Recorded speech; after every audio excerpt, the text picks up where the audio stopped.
봄이 찾아왔고 러시아는 전쟁을 끝내기 위한 공세를 펼칠 예정입니다. 마침내 엄폐물이 생기고 날씨도 좋아지고 있지만 푸틴에게는 똑같은 이야기가 반복되고 있습니다. 그는 진격을 명령해 병사들이 죽습니다.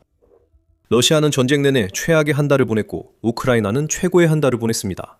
봄 공세가 무너지고 러시아의 전쟁 기계가 불타고 있기 때문입니다. 기록적인 사상자수, 새로운 이정표 달성, 그리고 너무나 굴욕적인 진격 속도 때문에 러시아는 3월 한 달 동안 아무것도 하지 않은 것과 다름없었습니다. 이 모든 것은 푸틴에게 있어 최악의 순간들이며 이 영상에서 우리가 자세히 살펴볼 내용입니다. 우리는 우크라이나의 직접적 행동부터 살펴볼 것입니다. 이로 인해 2026년 3월은 푸틴 군대에게 전쟁 발발 이후 지금까지 최악의 한 달이 되었습니다. 이것을 세 단어로 요약할 수 있습니다. 우크라이나가 닥치는 대로 타격했습니다. 러시아가 푸틴에게 불가피한 승리를 안겨줄 봄 공세를 시작하면서 우크라이나는 러시아가 전혀 예상하지 못했던 수준으로 장거리 타격 전략을 강화해왔습니다. 유로마이단 프레스가 3월 소학이라 부르는 작전에서 러시아 전역에서 전략적 목표들이 타격을 입었습니다. 우크라이나 국방부에 따르면 5개의 공장, 10개의 정유소 석유시설, 그리고 방공 시스템이 모두 파괴되었으며 2026년 3월은 우크라이나가 러시아 내부의 전략적 목표물을 가장 많이 타격한 달 중 하나라고 밝혔습니다.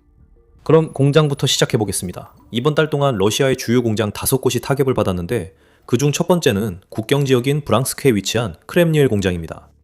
러시아 최대의 마이크로전자 기업 중 하나로 알려진 이 공장은 러시아가 이스칸다르 탄도미사일과 방공 시스템에 들어가는 마이크로칩을 생산하는 곳입니다. 우크라이나는 생산 건물과 미사일 칩 장비가 보관된 부품 창고를 파괴해 이 공장을 망가뜨렸습니다.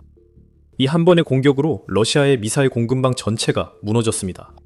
앞으로 6개월 동안 러시아는 많은 미사일에 필요한 마이크로칩을 생산할 수 없게 될 것입니다.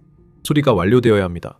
그리고 브랑스크가 우크라이나 국경과 매우 가까운 만큼 우크라이나 보안국 SBUM이 러시아가 어느 정도 수리를 마칠 때까지 지켜보고 있다가 다시 드론 한 대나 10대를 보내 크렘니 L 공장을 또다시 파괴할 준비를 하고 있을 것이라고 확신합니다. 하지만 이는 5곳 중 하나일 뿐입니다. 울리아노츠크에서 우크라이나가 아비아스타르 항공기 공장을 공격해 온도조절식 경납고와 공장에 있던 IL-76, IL-78 항공기 여러 대를 파괴했습니다. 유로마이단 프레스에 따르면 아비아스타르는 대형 수송기를 제작 정비하는 곳이어서 이 공장 상실은 러시아 물류에 큰 타격을 줍니다. 대형 화물기가 없으면 러시아와 우크라이나 전역에서 장비와 병력 수송 속도가 느려집니다. 또한 우크라이나는 러시아 공중급유기 정비 공장도 파괴했습니다. 이로 인해 러시아 공중전력에도 영향이 있을 것입니다. 러시아 노브고로드주의 스타라야 루사에 위치한 123 항공기 수리 공장도 계속해서 공격을 받고 있습니다. 우크라이나의 공격이 계속 쏟아지면서 일류신 76 항공기를 보관 중인 경납고와 미사일 방어 항공기, 그리고 러시아가 대공 미사일을 안전하게 보관하는 저장 시설까지 타격을 입혔습니다. 이것은 러시아의 항공기 정비 시설에 대한 또 다른 타격이었으며 이는 러시아의 내부 물류에 더욱 큰 압박을 가하게 됩니다. 다음은 알셰브스크와 그 지역의 이름을 딴 제철소였습니다. 우크라이나의 공격으로 이 시설에서 대형 화재가 발생했는데 이곳은 포탄 탄피를 제작하고 러시아 군대에 필요한 많은 군사 장비에 사용되는 장갑강 생산에도 관여하고 있습니다. 기계와 돌격은 끝입니다. 마지막으로 우크라이나가 세바스토폴의 그라니츠를 타격했습니다. 잠정어로도 우라만 뜨리고면 시키겠습니다. 슌가들. 그금구독임은 통한짐 가게 때 우크라이나가 세바스토폴을 타격했습니다. 마지막으로 우크라이나가 세바스토폴의 그라니트를 타격했습니다. 제거먼드리 숍터로 우크라이나가 세바스토폴을 타격했습니다. 주봉신 그게 왜 중요할까요? 그라니트는 혁신센터이며 우크라이나 국방부에 따르면 크림반도에서 러시아가 보유한 유일한 S-400 방공 시스템 수리가 가능한 센터입니다. 이게 무슨 의미인지 짐작할 수 있을 겁니다. 크림반도의 추가 타격이 계속될 것이며 러시아는 S-400 네트워크 붕괴로 대응이 어려울 것입니다. 이것은 러시아의 나쁜 소식이며 우리는 이제 시작했습니다. 크렘린은 이미 우크라이나의 공격에 대응하기 위해 생산시설을 최대한 멀리 옮기려고 하고 있습니다. 그게 바로 모스크바 지역의 킴키에 있던 로스코스모스 시설에서 일어나고 있는 일입니다. 그 시설은 시베리아와 페르메, 우랄 산맥 지역에 있는 옴스크로 이전되고 있습니다. 로스코스모스는 이것을 효율성을 높이기 위한 이전이라고 주장하고 있습니다. 그 말도 일리가 있네요. 모두가 생산시설을 꼭 필요하지 않은 곳으로 옮길 때 효율성이 높아진다는 걸 알고 있죠. 로스코스모스가 공장을 모스크바 지역에서 옮기는 건 효율성 때문이 아니라 3월의 사건과 모스크바가 우크라이나 드론 사정권에 있다는 점을 인식했기 때문입니다. 결국 문제를 피하려는 조치일 뿐입니다. 그리고 로스코스모스를 탓할 수 있을까요? 우크라이나가 러시아 산업단지 공격을 멈출 기색이 없으니까요. 4월 4일 유나이티드 24 미디어는 SBU 드론이 우리가 방금 언급한 알체프스키 제철소를 또 한 번 성공적으로 타격했다고 보도했습니다. 한 달 만에 두 번째 타격으로 우크라이나의 전략이 분명함을 보여줍니다. 우크라이나가 한 번 타격한 모든 목표는 아마도 다시 타격당할 것입니다. 그리고 그 전략이 얼마나 효과적인지 보여주는 것이 있다면 3월 내내 우크라이나가 러시아의 석유 부문에 해온 일들이 그 증거입니다. 항구와 정유소가 불타고 있습니다. 아피프스키와 알바시네프트에서 우크라이나 드론 공격으로 두 정유소가 피해를 입었습니다. 두 곳 모두 디젤 연료를 생산했으며 이 연료는 해당 시설에서 우크라이나에 있는 러시아 남부 군사 집단으로 운송됩니다. 노보로시스크에서 우크라이나가 셰즈카리스 석유 터미널을 타격하고 포트 카프카즈를 치명적으로 공격했습니다. 이곳들은 러시아가 흑해를 통해 고객들에게 석유를 운송하고 흑해 함대의 군함에 연료를 공급하는 데 의존하는 중심지입니다. 사라토프에서는 또 다른 정유소가 공격을 받았고 같은 일이 카리시와 야로슬라브에서도 일어났습니다. 여기서 우리가 보는 것은 러시아 항공 연료 생산과 국내 연료 부문 안정을 위한 자원과 제품이 점차 줄고 있다는 점입니다. 헤드라인을 장식한 공격은 프리모르스크와 우스트루가였습니다.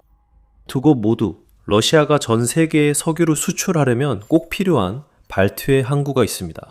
그리고 두 곳 모두 3월 하순 우크라이나의 반복 공격을 받았습니다. 기억하세요. 이것이 우리가 말씀드렸던 전략입니다. 한번 공격해서 드론이 도달할 수 있다는 것을 푸틴에게 알립니다. 그리고 러시아가 제대로 대응하기도 전에 계속해서 반복적으로 공격해서 완전히 파괴하는 것입니다. 우스트루가는 3월에 5번 공격을 받았으며 3월 22일, 25일, 27일, 29일, 31일에 공격이 기록되었습니다.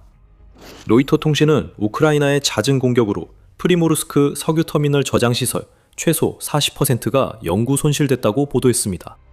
우스트루가로 돌아가면 우크라이나가 첫 공격을 한 지 7일이 지나도 터미널에 불이 남아 있었으며 이는 오픈소스 계정 스페셜 헤르손 캣이 X에 공유한 사진에서 드러났습니다.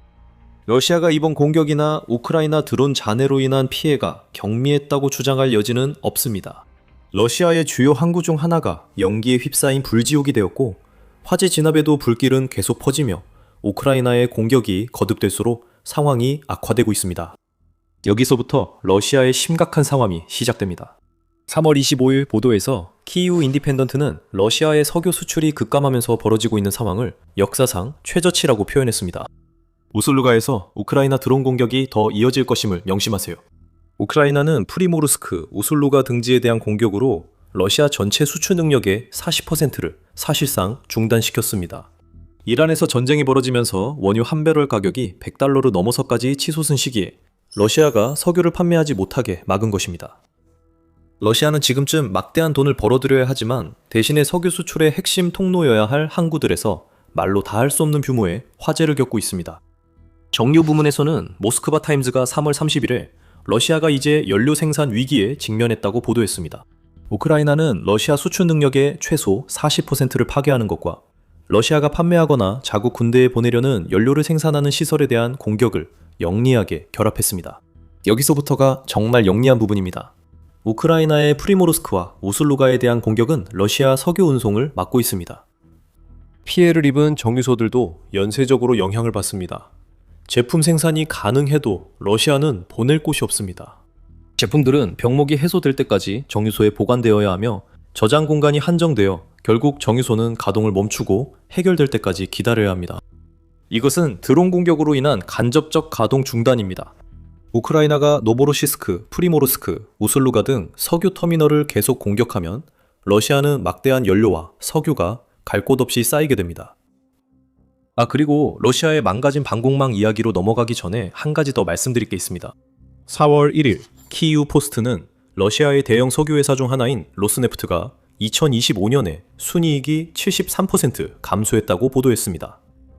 높은 이익에 대한 세금, 높은 금리, 그리고 일회성 요인들, 즉 제재와 드론이 우리의 운영을 망치고 있다는 의미인데요. 이런 이유들로 인해 이 회사는 지난해 겨우 $36억 의 수익만을 올렸습니다. 물론 이 금액이 많아 보일 수 있지만 73%나 감소한 수치라는 점에서 로스네프트에게는 좋지 않은 소식이고, 이는 러시아에게도 나쁜 소식입니다. 석유 판매량이 줄어든다는 것은 크렘린이 세금으로 거둘 수 있는 수입이 줄어든다는 의미입니다. 이제 터미널과 정유시설까지 불타고 있으니 로스네프트는 2026년에 닥칠 위기를 눈앞에 두고 있는 셈입니다. 아직 방공망 이야기는 꺼내지도 않았지만 2026년 3월은 러시아가 우크라이나와의 전쟁에서 끔찍한 한 달이었다는 것이 이미 분명합니다. 앞으로 더 많은 내용이 있습니다. 지금 더 밀리터리 쇼를 시청 중입니다. 아직 구독하지 않으셨다면 지금이 바로 구독 버튼을 누르기에 완벽한 순간입니다. 그래야 저희 영상들을 놓치지 않으실 수 있습니다. 방공 시스템 이야기로 돌아가겠습니다. 러시아는 3월 우크라이나 공격으로 많은 방공 시스템을 잃었습니다. 한 달 동안 S-300과 S-400 방공 시스템 12대가 파괴되었습니다. 이 두 시스템은 러시아가 드론과 미사일 격추에 의존하는 장거리 방공 시스템입니다. 물론 이 방공 시스템들은 제 역할을 제대로 하지 못하고 있습니다. 만약 제대로 작동했다면 우크라이나가 3월에 러시아를 이렇게 강하게 타격하지 못했을 것입니다. 하지만 러시아는 없는 것보다는 있는 게 낫다고 생각했을 테고, 이제는 그것조차 없습니다. 이러한 손실에 더해 토르 N1 판치르, S1 퉁구스카, 그리고 다양한 버전의 부크 방공체계를 포함한 러시아의 중거리 및 단거리 방공 시스템 10대가 파괴되었습니다. 이 모든 방공 시스템들은 러시아의 근접 및 후방 지역에서 우크라이나 드론을 막기 위해 사용되고 있습니다. 아이러니한 점은 바로 이 방공 시스템들이 막아야 할 드론들에 의해 전장에서 제거되고 있다는 사실입니다. 그리고 크림반도를 기억하세요. 3월에 너무 많은 공격이 이어져서 잊어버릴 수도 있지만 우크라이나는 러시아의 S-400 방공 시스템을 유지 보수하는 정비시설도 파괴했습니다. 우크라이나가 러시아 방공망을 여러 겹 무너뜨리는 모습이 보입니다. 단순히 다양한 방공 유닛을 파괴하는 것에 그치지 않습니다. 우크라이나는 또한 수리와 정비시설도 타격하고 있습니다. 이는 러시아의 손상된 장비들이 전장으로 다시 돌아오지 못하게 된다는 의미입니다. 방공망에 대한 공격은 매우 중요합니다. 왜냐하면 이것이 우리가 이 영상에서 이야기한 모든 다른 작전들이 가능해지도록 길을 열어주기 때문입니다. 우크라이나가 3월 한 달 동안 주요 시설을 타격하는 데 들인 만큼이나 안전한 항공 통로를 확보하는 데도 힘썼기에 현재 공장과 정유소들이 불타고 있습니다. 이것은 복잡한 전략이며 우크라이나는 이 전략을 러시아 내부뿐만 아니라 점령지에 대해서도 똑같이 사용하고 있습니다. 키예프 인디펜던트는 이를 강조하며 2025년 6월부터 2026년 3월까지 러시아와 점령지에서 확인된 우크라이나의 공격 1,530건을 분석한 결과 그중 492건, 이 방공 인프라를 목표로 했다는 사실을 밝혔습니다. 수백 건의 추가 공격은 전자전부대와 지휘 시스템과 같은 접근 거부 및 항공 거부 자산을 목표로 했습니다. 러시아 방공망이 약화됐음을 의미하며 우리는 불타는 석유 터미널과 파괴된 공장에서 그 영향을 보고 있습니다. 러시아 방공망의 상처에 소금을 좀 더 뿌리자면 이 모든 일은 우크라이나 방공망이 수개월 만에 가장 좋은 성과를 낸 달에 러시아에 벌어졌습니다. 우크라이나 국방부 X 계정에 따르면 지난 4개월 동안 우크라이나 방공망의 효율성이 9.7%포인트 증가했습니다. 현재 우크라이나의 방공망 효율성은 89.9%로 지난 12월에는 80.2%였습니다. 그리고 우크라이나는 서방의 방공 시스템과 자체 개발한 자산, 예를 들어 러시아의 샤이드형 드론에 대응하기 위해 배치한 요격 드론 등을 결합해 방공망 효율성을 95%까지 끌어올리는 것을 목표로 하고 있습니다. 우크라이나의 방공 능력은 강화되고 있지만 러시아는 그 어느 때보다 더 많은 공중 위협에 직면하고 있습니다. 2026년 3월은 러시아에게 전쟁 중 최악의 달이었습니다. 알겠습니다. 러시아가 하늘에서 겪고 있는 문제들은 돈바스와 우크라이나 남부의 넓은 영토를 점령하기 위해 시작된 봄과 여름 공세가 완전히 참담하게 시작되면서 더욱 악화되고 있습니다. 푸틴은 공장, 석유시설, 방공망이 불타는 상황에서도 우크라이나 성과로 자신을 위로하길 바랐을 것입니다. 푸틴은 틀렸습니다. 현장으로 가보면 2026년 3월은 러시아가 우크라이나에서 2년 반 만에 처음으로 지상에서 순정과를 전혀 거두지 못한 달이었습니다. 이는 인디펜던트지의 보도로 같은 달에 우크라이나가 약 9제곱킬로미터, 즉 약 3.47제곱마일의 자국 영토를 탈환했다고 지적했습니다. 스타링크의 상실과 푸틴 자신이 텔레그램 메신저 앱을 겨냥해버린 캠페인으로 인해 계속되는 통신 문제로 러시아의 지상 공격이 흔들리고 있기 때문입니다. 이것은 2026년 3월 러시아가 우크라이나 방어선에 전보다 더 많은 공격을 퍼부은 봄 공세가 좋지 않은 출발을 했음을 보여줍니다. 그 말을 취소하겠습니다. 이는 올림픽 단거리 선수가 출발 신호에 뒤로 달리다 앞으로 넘어지는 것과 비슷합니다. 푸틴이 주의를 기울였다면 이런 일을 예측했을 수도 있습니다. 러시아의 우크라이나에서의 진격은 오랜 시간 동안 둔화되어 왔습니다. 전쟁연구소가 3월 31일 러시아의 우크라이나 침공에 대한 평가에서 이 점을 지적했습니다. 보고서에 따르면 2025년 10월부터 3월 26일까지 러시아는 단 1929.69제곱킬로미터, 즉 약 745.06제곱마일만을 점령했다고 합니다. 이미 그 수치도 낮은 편이지만 2024년 10월부터 2025년 3월 25일까지 러시아가 우크라이나에서 점령한 2716.57제곱킬로미터, 즉 약 1048.87제곱마일과 비교하면 훨씬 적은 수치입니다. 봄 공세가 시작됐지만 러시아군은 지상에서 교착 상태에 있습니다. 그리고 그들은 지금까지 중 가장 암울한 이정표에 도달했습니다. 푸틴이 더 많은 병력을 전장에 투입하며 러시아는 130만 명이 넘는 사상자를 냈습니다. 이는 민핀의 발표에 따른 것으로 4월 5일 기준 공식 사상자 수는 130만 3,550명에 달합니다. 그것은 참혹한 수준의 손실입니다. 이는 현대 군대가 겪은 어떤 손실보다도 훨씬 많은 수치입니다. 참고로 영국의 헬프 더 히어로즈 자선단체에 따르면 미국과 그 동맹국들은 아프가니스탄에서의 항구적 자유작전 동안 3,486명의 사망자를 냈습니다. 그 작전은 2001년 10월부터 2014년 12월까지 13년 동안 지속되었습니다. 러시아는 우크라이나 침공 기간의 3분의 1도 안 됐지만 푸틴이 마치 자기 군대와 싸우는 듯한 많은 사상자를 냈습니다. 3월은 러시아가 그 선을 넘고 어떤 현대 군대도 도달해서는 안 될 새로운 이정표에 도달하는데 큰 역할을 했습니다. 3월 17일, 러시아는 1710명의 병력을 이루며 2026년 들어 가장 많은 사상자를 기록한 날이 되었습니다. 푸틴에게 상황은 더 나빠질 것입니다.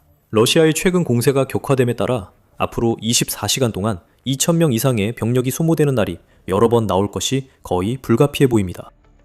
이 문제를 더욱 악화시키는 것은 3월에도 러시아의 자원병 모집이 전장에서의 손실보다 적었다는 점입니다.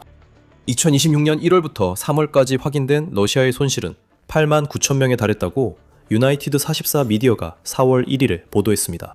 실제 숫자는 훨씬 높아 10만 명을 넘을 수 있습니다. 이 수치는 우크라이나가 카메라로 확인한 손실만 집계한 것입니다. 같은 기간 러시아는 8만 명을 신병난 모집했다고 같은 매체가 전했습니다. 이는 2026년 말까지 40만 9천 명을 모집하겠다는 목표에 한참 못 미치는 것이며 사상자 수가 증가하고 있는 시점에 목표치에도 미치지 못하고 있다는 뜻입니다. 이 모든 것은 푸틴에게 불리합니다. 그렇다면 러시아의 실패한 대통령은 어떻게 대응했을까요? 그가 러시아의 접근 방식이나 전장과 자국 영토 내 손실의 흐름을 되돌릴 행동을 할 거라 생각한다면 지난 4년간 관심을 안 가진 겁니다. 푸틴에게는 새 아이디어가 없습니다. 하지만 그와 크렘린의 측근들이 가진 것은 위협뿐입니다. 웃기게도 러시아는 2026년 3월 이 얼마나 엉망이었는지 보고 지금이야말로 우크라이나에게 돈바스로 양도하라고 말할 완벽한 시기라고 결정했습니다. 3월 31일 우크라이나 대통령 볼로디미르 젤렌스키는 러시아가 우크라이나에게 앞으로 2달 안에 돈바스에서 군대를 철수하라고 통보했다고 밝혔습니다. 푸틴의 대변인 드미트리 페스코프는 이 요구를 거듭 강조하며 젤렌스키가 우크라이나 군인들을 러시아가 가할 공포로부터 구하기 위해 지금 이 결정을 내려야 한다고 밝혔습니다. 푸틴도 우리와 같은 전쟁을 보고 있나요? 러시아는 2026년 3월 우크라이나 전쟁에서 최악의 한 달을 겪었음에도 이제 우크라이나에 요구를 하기로 결정했습니다. 러시아는 돈바스 철수 시 병력과 방공 전력을 기록적인 수준으로 잃는 일을 멈추고 우크라이나의 석유 인프라, 공장 공격도 중단하도록 허락하겠다고 했습니다. 이것은 터무니없는 요구이며 크렘린이 전장과 자국 내에서 벌어지고 있는 현실과 얼마나 동떨어져 있는지를 보여줍니다. 이것이 러시아의 절박함입니다. 그리고 2026년 3월, 이 어떤 신호라면 철수는 없을 것이고 오히려 뚜렷한 회복세를 보이는 우크라이나군이 러시아에 더 큰 화력을 퍼부을 것입니다.